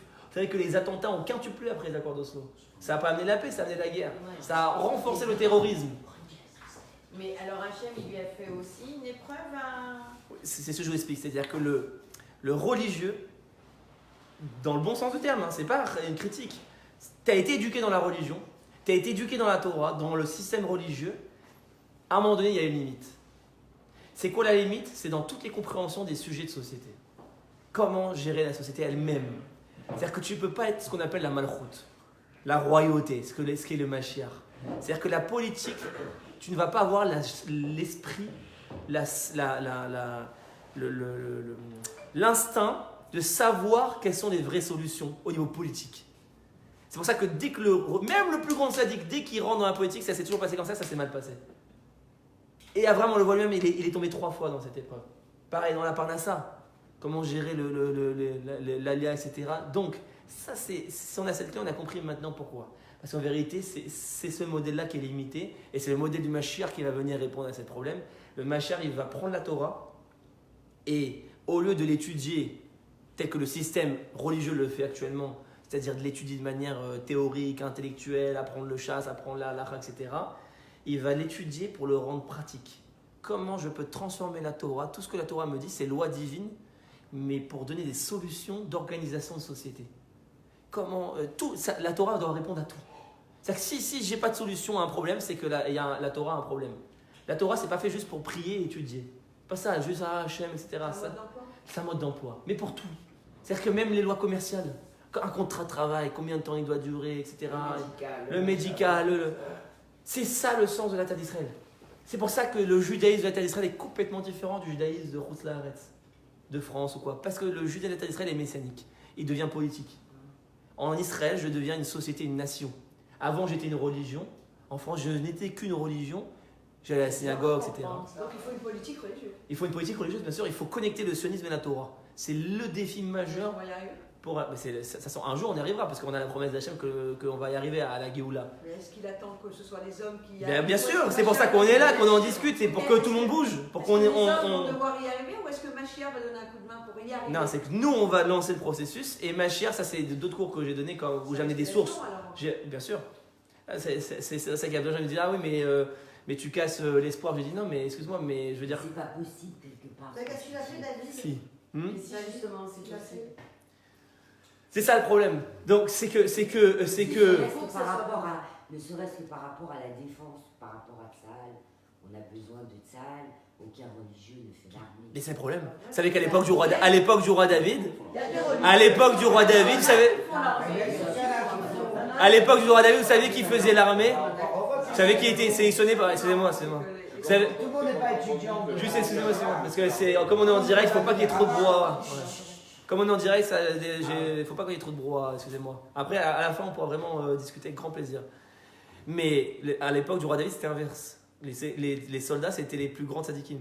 C'est-à-dire qu'il fallait avoir un niveau moral et religieux pour être soigné comme soldat. Parce qu'on sait que la guerre, on la gagne si on a un niveau moral aussi. Donc c'était inverse. Donc c'est un problème. C'est que le monde religieux aujourd'hui, en Israël, réplique le modèle de la diaspora, c'est-à-dire que le modèle de l'orthodoxie, on voit comment c'est tellement Bnei Brak et Tel Aviv qui sont côte à côte, mais qui sont si différents, et qui se tournent tellement le dos au final, comme on voit les guerres aujourd'hui, entre la scission sociale qui est entre Haredim et Chilonim aujourd'hui, c'est un problème terrible en Israël. Heureusement qu'il y a un Malgan au milieu, quoi. Voilà, donc le modèle de la religion est encore au niveau du modèle d'Abraham, qui n'arrive pas encore à s'intégrer dans la société politique. Vous comprenez? Et c'est pour ça qu'en vérité, ils n'arrivent pas ni à travailler, ni à faire l'armée.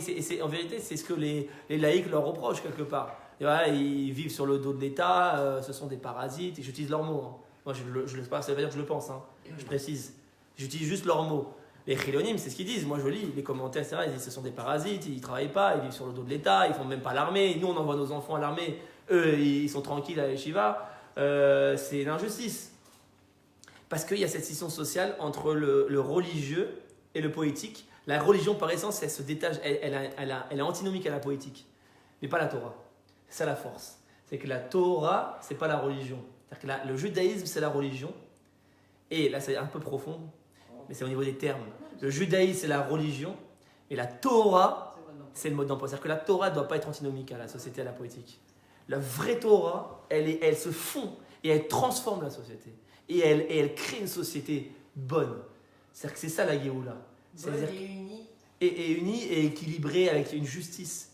Avec toutes, vous savez que les lois de la justice de la Torah, quand on prend les Gmarot, Baba Metzia, Baba Kama, Baba Batra, Sanhedrin, il y a des milliers de pages avec des... C'est un monde en soi pour devenir Dayan. Vous savez, dans la Torah, quand on devient juge, on devient Dayan. Vous savez, c'est au bout de 30 ans d'études, c'est-à-dire que c'est du droit à la puissance 1000. C'est le droit hébraïque, c'est un océan, c'est-à-dire qu'on rentre dans les moindres détails. Il y a tout dans la Torah, comment gérer une société, il y a tout en vérité. On a le mode d'emploi dans tout. Et s'il a, lui, il a volé comme ça, mais s'il a pensé ça, le juge, il doit prendre en compte tous les critères, etc.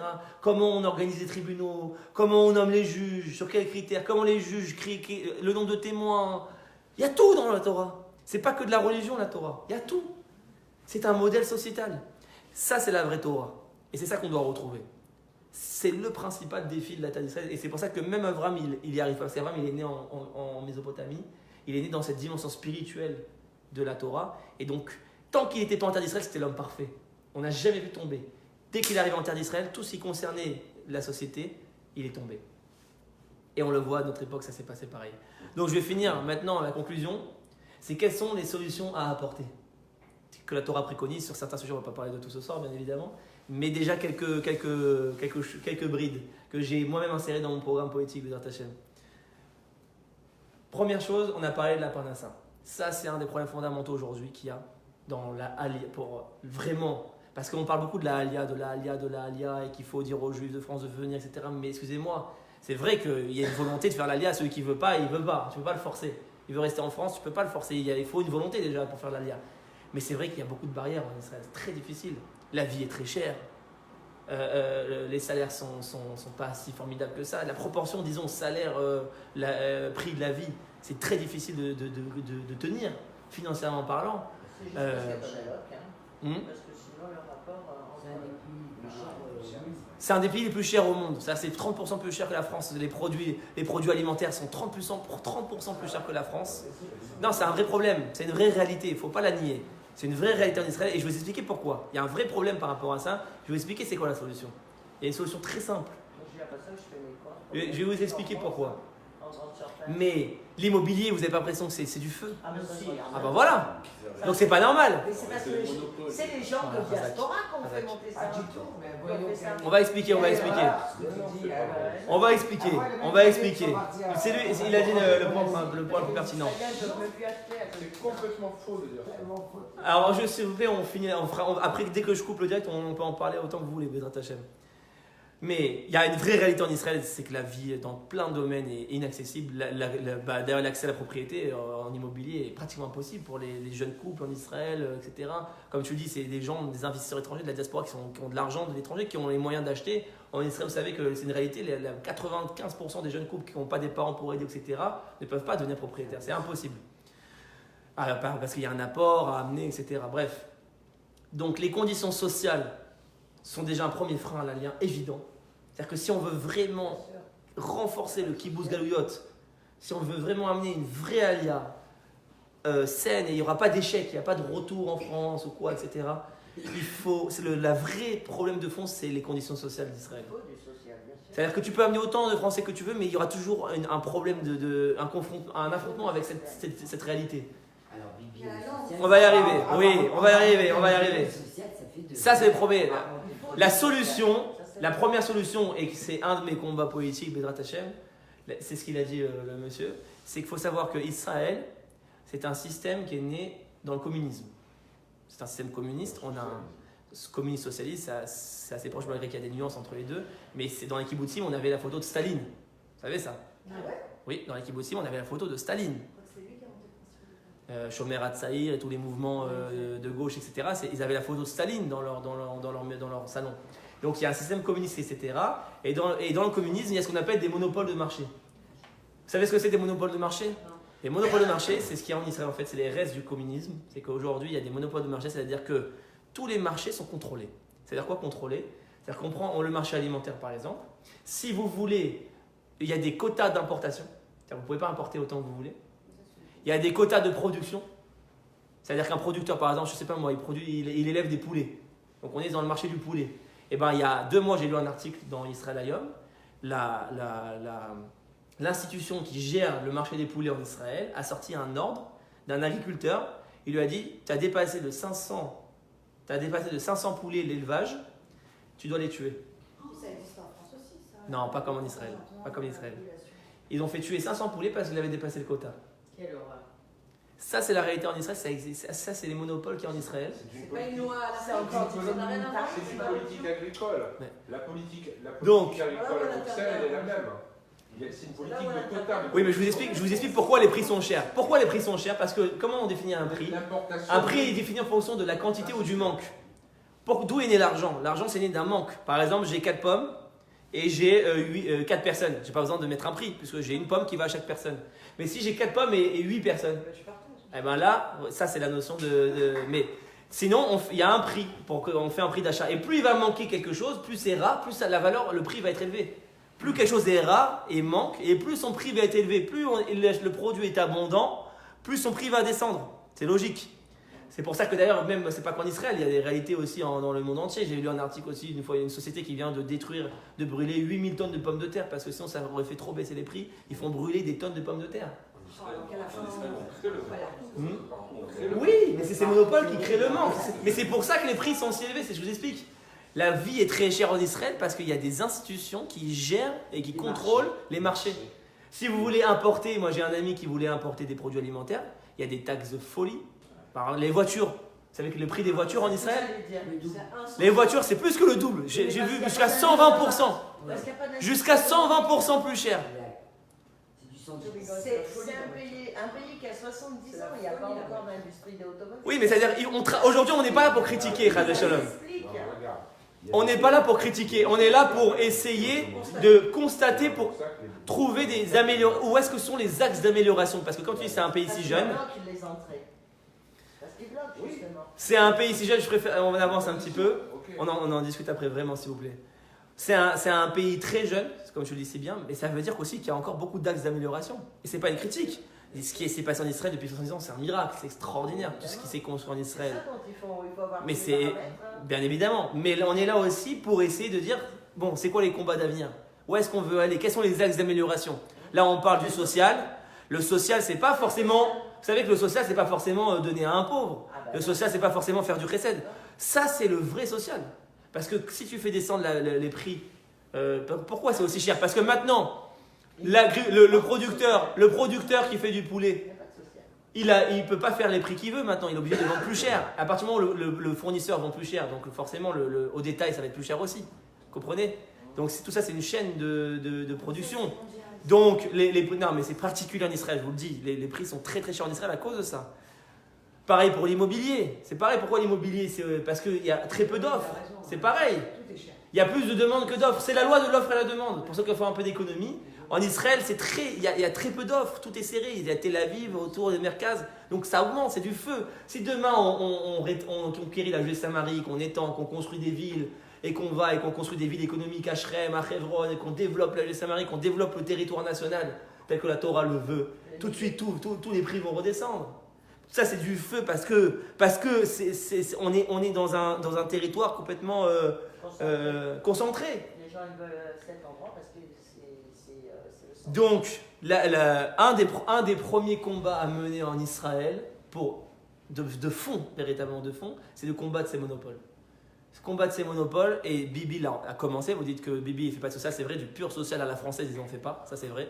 Le social à la française, de redistribution, etc. C'est vrai qu'il n'y a pas. Il n'y a pas d'aide vraiment comme en France. En France, il n'y a pas mieux pour ça. C'est le top modèle social. Tout le monde est venu en France pour son modèle social. Donc il n'y a pas mieux que la France. Mais Israël, c'est vrai qu'ils sont, en termes de pur social, mais par contre, Bibi, il a travaillé sur la libéralisation de l'économie.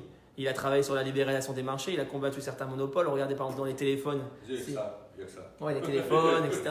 Mais c'est vrai qu'il y a beaucoup à faire. Moi, je suis d'accord. C'est-à-dire que je suis pas là pour défendre Bibi ou qui que ce soit. Je suis pas là pour parler de qui que ce soit. On est là pour faire des constatations et avancer. Donc, il y a un vrai combat à mener de fond Ça, c'est une vraie question en Israël.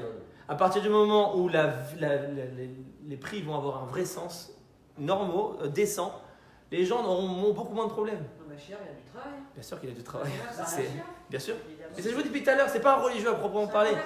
Bien sûr qu'il est religieux. Gérer tout ça, c'est un commerçant. Bien sûr. Politicien. Mais bien sûr qu'il est religieux. Mais c'est quoi ces solutions? Elles viennent de la Torah, vous comprenez? C'est-à-dire qu'il est religieux dans le sens politique du terme. C'est-à-dire que la Torah dans le modèle politique. Ça veut pas n'importe quelle politique, ça veut dire que, comme il a expliqué, l'axe sociétal, c'est la Torah. Je pense qu'ici, il faut prendre un secteur par secteur. C'est pas un religieux. Donc ça, c'est un des combats à mener au niveau social. Si on arrive à faire ça, si on arrive à vraiment libéraliser le marché et qu'on ouvre le marché à la concurrence, regardez, Uber n'est jamais en Israël. Non. C'est pas pour rien. C'est un pays qui ferme beaucoup la concurrence. Parce que c'est quelques familles qui dirigent. Voilà, exactement. Mais ça, c'est des intérêts de quelques familles. Non, mais c'est même famille, c'est celle qui lance la politique. À part si on a une vraie politique, si on mène une vraie politique de contrôle et qu'on ouvre la libéralisation, ça va faire chuter tous les prix. Oui, mais la libération, il faut qu'elle soit contrôlée. Bien sûr. Et après, ça va chuter partout. Donc, je continue, je vous en supplie. Vraiment, on peut débattre des heures après si vous voulez. Je continue. Vraiment, on peut débattre des heures après, vraiment, s'il vous plaît. Je veux juste finir. Ça, c'est la première chose. Au niveau social, il y a un vrai combat à mener. Au niveau social-économique, il y a un vrai combat à mener. En Israël, c'est une vraie réalité, un vrai constat. Et c'est pas pour critiquer les Shalom, il y a plein de choses extraordinaires, mais c'est un vrai axe d'amélioration, notamment pour renforcer l'ALIA. Je ne parle pas de l'intégration, qui est aussi une vraie problématique, que ce soit le problème de la langue, notamment chez les francophones. Peut-être chez d'autres, c'est moins problématique. Ça, c'est un vrai truc. Le problème d'intégration, il n'y a aucun vrai programme d'accompagnement pour apprendre la langue, pour s'intégrer professionnellement. On est un peu perdu. Dans les administrations, on est un peu perdu, etc. Le français moyen, bon, celui qui a 18 ans, il s'intègre tout de suite, il fait l'armée. Mais celui qui a 40, 50 ans, qui vient, il a vécu toute sa vie en France, il n'a pas la langue, ça va être difficile. Ça va être difficile. Il va toujours être un peu en dehors. C'est pour ça, tout ce système de call center, de travailler avec la France, etc. Parce qu'on n'a pas les moyens professionnellement de s'intégrer véritablement. Et ça se traduit aussi en politique, on n'a pas de représentativité politique. Les Français, on est très en retard au niveau de l'intégration politique, alors qu'on est 150 000 en Israël, on peut être une force électorale, mais démentielle, monstrueuse. Mais on n'est pas du tout organisé au niveau politique. Pourquoi? Parce qu'on a encore la tête en France, parce qu'on a des problèmes d'intégration, on ne parle pas bien la langue. Donc au niveau politique, on n'arrive pas à y rentrer dans ce monde. Alors que les Russes, ils sont très bien rentrés, les Éthiopiens, ils sont très bien rentrés, mieux que nous. Vraiment les débats, là, enfin vraiment, s'il vous plaît. Je vous en supplie vraiment, c'est pas pour couper, j'adore moi discuter, mais vraiment parce qu'on est en direct, je veux juste finir et après vraiment on peut discuter avec grand plaisir. Donc ça, c'est des questions fondamentales, en tout cas à mon sens, les questions sociales, d'intégration, etc., notamment dans l'optique de renforcer le kibbutz galouyot, parce que c'est ça une des missions messianiques principales, comme c'est défini dans le Rambam. Le Mashiach, il doit amener tous les Juifs en terre d'Israël. Donc il faut effacer toutes les barrières, mais je ne parle pas même du protectionnisme. Il y a du protectionnisme israélien aussi, il faut le savoir, dans les métiers. Moi, mon propre père, il a été dentiste, etc. Il a attendu 3 ans à 50 ans avec l'expertise qu'il a en France, d'attendre 3 ans pour obtenir un diplôme. Et je ne parle même pas des assureurs qui ne veulent même pas le prendre, etc. Les assureurs privés qui ne veulent même pas l'intégrer parce qu'il n'a pas de diplôme israélien. C'est des réalités en Israël. Il y a du protectionnisme sur les métiers. Donc, il y a bien sûr, sur les diplômes, il y a eu un vrai combat. Aujourd'hui, ça s'est un peu amélioré, au Hachem, grâce à certains qui ont combattu. Il y a des équivalences qui ont été reconnues. Mais à l'époque, il y a 10 ans, c'était très difficile. Aujourd'hui, c'est un peu mieux. Mais il y a encore beaucoup à faire, croyez-moi. Il y a encore beaucoup à faire. Ça, c'est le premier point. C'est le premier point que la Torah nous souligne ici, le problème de la parnassa, le problème du social, le problème de l'économie. En Israël, il y a des vraies épreuves sur ça. Et donc, il y a un vrai sujet de combat sur ça. C'est un des combats messianiques principaux. Parce que le Messie, c'est pas que des belles paroles, c'est aussi amener la parnassa. On dit qu'à l'époque du roi Salomon, il y avait de l'or dans les rues. À tel point que les Juifs ne se baissaient même plus pour ramasser l'or. Tellement c'était en abondance, la richesse, à l'époque du roi Salomon. C'est-à-dire que Israël était la puissance économique mondiale. Tous les rois venaient se conseiller auprès de Salomon, pas que pour ses beaux yeux, parce qu'il y avait une réussite sociétale et politique extraordinaire en Israël à l'époque. Mais là, on se porte pas très mal quand même. Bien sûr qu'on ne se porte pas très mal. Moi, je ne parle que dans les axes d'amélioration pour être encore mieux. Il n'y a pas d'ordre. C'est ce que j'ai dit depuis tout à l'heure. Deuxième sujet, on y arrive. Deuxième sujet principal, parce que là, on déborde un peu le timing, mais je vais arriver vraiment au deuxième sujet principal. On a dit les relations avec nos voisins. Donc ça, c'est la question bien sûr centrale, le conflit israélo-palestinien. C'est la question centrale sur laquelle le Mashiach, c'est sa mission principale. On nous dit dans les textes, dans le Zohar, etc. Oui, le Mashiach, il vient pour nous solutionner ce qu'on appelle le lien avec Ishmaël, comme ça c'est écrit. C'est sa fonction principale. Yosef, il combat Esav, Yosef, il nous libère de Esav, il y a plein de... Et Mashiach, il vient pour nous libérer de Ishmaël. Mais nous libérer, on ne vivra plus avec eux. Alors, c'est plus compliqué que ça.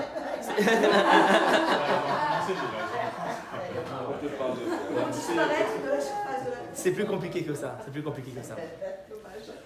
En vérité, le deuxième, c'est quoi? Je vais vous expliquer en 5 minutes parce que ça pourrait être, on peut en parler 3 heures, mais vraiment, on est en train de dépasser le timing, donc je veux juste en 5 minutes donner l'idée centrale. C'est quoi la solution de ce conflit? Pour comprendre la solution de ce conflit, telle que la Torah en parle, quand je parle au nom de la Torah, je me permets, parce que j'ai toutes les sources, là je ne peux pas vous présenter toutes les sources, évidemment, mais je me permets parce que je sais que j'ai des sources fortes sur ce que je dis. C'est-à-dire que tout ce que je dis, c'est vraiment, si j'ai des sources pour ceux qui veulent, ça les intéresse, je peux leur donner toutes les sources. Mais moi, je vous donne en 5 minutes ce que la Torah dit.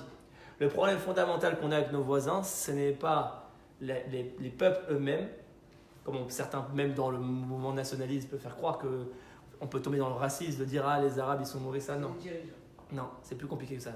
C'est leur croyance. C'est la religion. Ça veut dire que le problème fondamental qu'on a, pour comprendre la solution du conflit israélo-palestinien, il faut d'abord comprendre le problème, le vrai problème. Parce que celui qui croit que le problème israélo-palestinien, c'est un problème territorial, il est complètement à côté de la plaque. Parce que si vous croyez que c'est un État qui va les satisfaire, on a déjà vu dans le passé qu'ils ont eu la Jordanie, ça ne les a pas satisfaits, ils ont eu la Judée-Samarie, ça ne les a pas satisfaits, ils ont eu Gaza, ça ne les a pas satisfaits. Ce n'est pas un conflit territorial. C'est un conflit religieux. C'est tout. C'est un conflit religieux. C'est comment est né l'islam? Comment est né l'islam? Répondez-moi à cette question. Comment est né l'islam? Comment est né le christianisme? Ces deux religions-là. Sur quel principe? C'est quoi le principe fondateur de ces religions? Non, oui, vous savez, mais par rapport à quoi? Quel est le principe?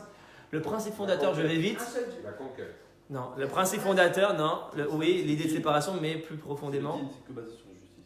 Non. Le principe fondateur de ces religions, c'est le principe de la Nouvelle Alliance. Le Nouveau Testament, le Nouvel Israël. Pourquoi? Qu'est-ce qui s'est passé? Quand le juif était sur sa terre, il y avait le Beth Amikdash, il n'y avait pas de christianisme, il n'y avait pas d'islam. Remarquez, historiquement, elles sont nées quand on est parti en diaspora. Le christianisme est né et l'islam sont nés après, quand on est allé en diaspora. Tant qu'on était sur notre terre, il n'y avait pas d'islam et de christianisme. Pourquoi? Parce que quand on était sur notre terre, les chrétiens et les musulmans ont toujours reconnu qu'on avait la parole de Dieu. Qu'est-ce qui a fait que d'un seul coup, ils ont voulu nous remplacer? Le nouvel Israël, le Nouveau Testament, le nouveau prophète, Jésus, Mahomet. Ils ont dit, on croit que Moïse on croit en Moïse, d'ailleurs, ils croient en Moïse, mais le peuple juif, par ses fautes, s'est détourné de Dieu et Dieu a abandonné son peuple. Et le signe, la preuve de ça, c'est la diaspora. Le fait que les Juifs ont été chassés de leur terre, pour les chrétiens, pour les musulmans, c'est le signe que ça légitimise une nouvelle alliance. Vous comprenez ce que je veux dire? C'est-à-dire que le principe fondateur de ces deux religions est lié à la diaspora juive. C'est-à-dire qu'un juif qui habite en terre d'Israël, c'est le symbole contraire qui détruit tout le principe fondateur de ces religions. C'est-à-dire qu'un juif qui habite en terre d'Israël, ça veut dire Dieu n'a jamais abandonné son peuple. C'était une erreur d'interprétation. Il y a eu une diaspora, c'était une étape. Il y a eu un nettoyage, il y a eu des raisons pour lesquelles il y a eu une diaspora. Mais ça ne veut pas dire que Dieu nous avait abandonnés. C'était des mensonges. Or, tout leur principe, c'est ça. C'est que Dieu nous avait abandonnés. Et donc, ça a justifié la venue d'un nouveau prophète. Pour faire une nouvelle alliance. Donc, vous comprenez maintenant pourquoi c'est un conflit religieux? Pourquoi les musulmans de France, ils sont pour les Palestiniens, ils sont antisionistes? Pourquoi les musulmans d'Australie, qu'est-ce qu'ils ont à voir avec les Palestiniens? Les musulmans d'Australie, les musulmans de Turquie, Erdogan, qu'est-ce qu'il a à voir? Pourquoi maintenant il nous dit on va conquérir Jérusalem? Qu'est-ce que ça t'intéresse Jérusalem maintenant? Ça n'a rien à voir, il n'y a même pas écrit Jérusalem dans le Coran. Pourquoi ça t'intéresse cette mosquée à Jérusalem? T'as la Mecque. Pourquoi ça t'intéresse? Parce que en vérité c'est la mosquée de Jérusalem qui légitimise toutes les autres mosquées du monde. Parce que si on a le temple à la place de la mosquée, toute leur religion s'effondre. Il n'y a plus de légitimité, c'est-à-dire que tout ce qu'ils ont dit c'était faux. C'est la mosquée qui légitimise toutes les mosquées dans le monde.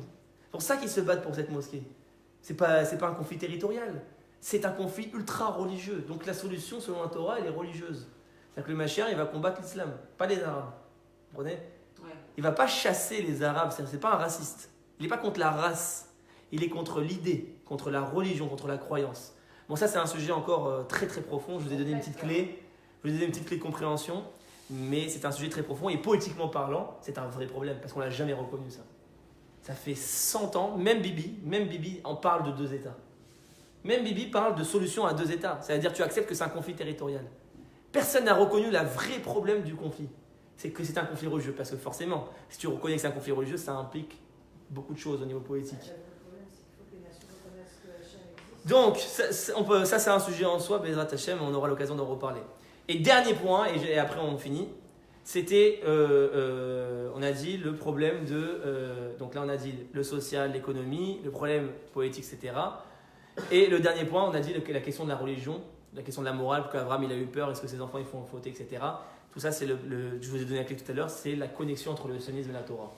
C'est-à-dire qu'à partir du moment où la Torah va devenir ce modèle-là au niveau poétique, ça va permettre une élévation morale de la société. Parce que la Torah, c'est pas l'Iran. On croit que si la Torah elle prend le pouvoir, c'est comme l'Iran. Ça veut dire on va exécuter ceux qui font pas Shabbat, on va exécuter ceux qui vivent les homosexuels. Alors que pas du tout. On fait des amalgames terribles. C'est ce que j'expliquais dans mon dernier cours. C'est qu'on croit que le judaïsme c'est comme l'islam, c'est comme le christianisme. Alors parce que l'islam c'était une religion conquérante. Ils ont fait des guerres de conquête, des guerres de conversion intolérants, ils ont massacré des gens, etc. Le christianisme, pareil, aujourd'hui, ils sont plus calmes. Mais à l'époque, les chrétiens étaient pires que les musulmans. Ils sont prosélytes, etc. Le judaïsme n'a jamais été comme ça. Le judaïsme n'est pas prosélyte. Le judaïsme ne cherche pas à conquérir le monde. Le judaïsme, il y a des dérives, c'est vrai, il y a des dérives, mais vous prenez même le plus extrémiste des ultra-orthodoxes juifs, il s'est jamais fait sauter dans un bus où il a jamais égorgé quelqu'un parce qu'on a insulté Moïse. D'accord, mais sans aller jusque-là, est-ce qu'il va accepter qu'il y ait des juifs qui fassent pas Shabbat? Non, ça c'est vrai, c'est une vraie question. C'est vrai, je me dis, c'est un vrai sujet. C'est-à-dire, j'ai parlé des trois sujets. Il y a le sujet du social, de l'économie, il y a le sujet on a dit de la relation avec nos voisins, et le sujet de la place de la religion. Comment faire pour que la Torah prenne le pouvoir sans que ça devienne une dictature et un fascisme. Que ça soit modéré et que petit à petit on arrive à un modèle d'unité et à un modèle d'amour. C'est un vrai sujet. Vous savez que Yitzhak Shamir, qui était Premier ministre, vous savez, dans ses notes, il avait un petit carnet de notes toujours comme ça, il avait ça. Et il notait des points qui étaient importants pour lui au niveau politique. Et sur le premier livre, c'était quoi? Le premier, c'est-à-dire qu'avant tout, même avant le conflit israélo-palestinien, avant tout, c'est quoi le premier point à régler pour lui? La scission sociale entre Haredim et Chilonim. Ça, c'était terrible pour lui. C'était son premier point politique. Comment trouver des solutions pour unir le peuple? Comment trouver des solutions pour créer une communication, créer un discours, tout en respectant chacun? C'est dû à quoi cette diversité? Ah bah, c'est ce que je vais expliquer. On ne se mélange pas à nous, la religion. Tu ne peux pas arriver en une courte et puis être avec eux à la converge qu'en bas. Oui, mais Ils peuvent même c'est pas pas parler ça la avec question. C'est bien. Alors juste avant qu'on discute entre nous, Bezrat Hashem, je vais juste finir. Donc voilà, merci à vous. C'était bon, bien sûr c'est pas fini. J'ai ouvert des portes. On pourrait parler des heures et des heures sur les sujets que j'ai ouverts. Mais Bezrat Hashem, voilà, merci à vous et puis à très bientôt. Merci beaucoup.